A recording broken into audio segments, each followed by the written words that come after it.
Stitch যে কোনো, ঠিক আছে। তা আমি প্রথমে ইন্টারলকটা দেখাইতেছি, তারপর হ্যামিংটা দেখি।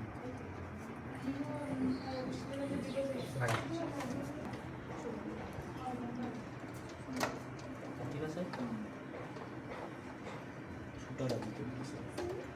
স্যার টাচের বাইরে গেলে হতো না, লাগে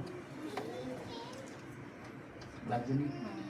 সিটে রাখেন, 1-এ রাখেন বা 1.5-এ রাখেন। 1 বা 1.5 মানুষের ঘন হবো আর কি, ঠিক আছে। যা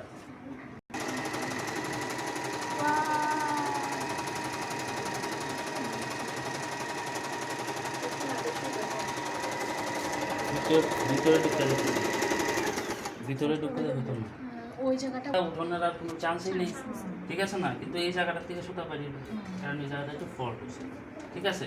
তো এটাই একদিনে হঠাৎ করে ধরে ফেলেছে, এতটুকু দিয়ে অনেক খুশি।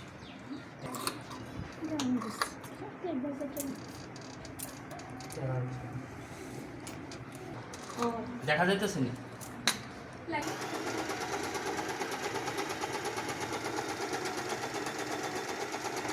বাস ভাঙা দিলাম, দেখছেন দেখছেন তো। আমি আবার ভাঙতেছি, ভাঙলাম, দেখছেন ফলসটা একটু বাইরে রয়েছে আর শাড়িটা একটু ভিতরে ঢুকে রয়েছে, ঠিক নেই।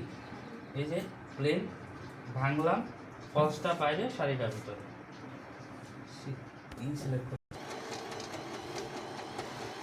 আপনি করতেছেন সিটে, বুঝছে না। পাইপিং কেনা কেনা করছেন বা পাইপিং কারা কারা চিনেন? পাইপিং চিনেননি সবাই?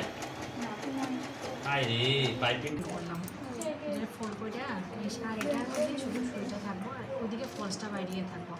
শাড়িটার মধ্যে এরকম থাকতো না, ভিতরে গিয়ে শাড়িটা ঢুকতো না। সেলাই যখন করবো ফলসটা আমাকে একদম সমান সমান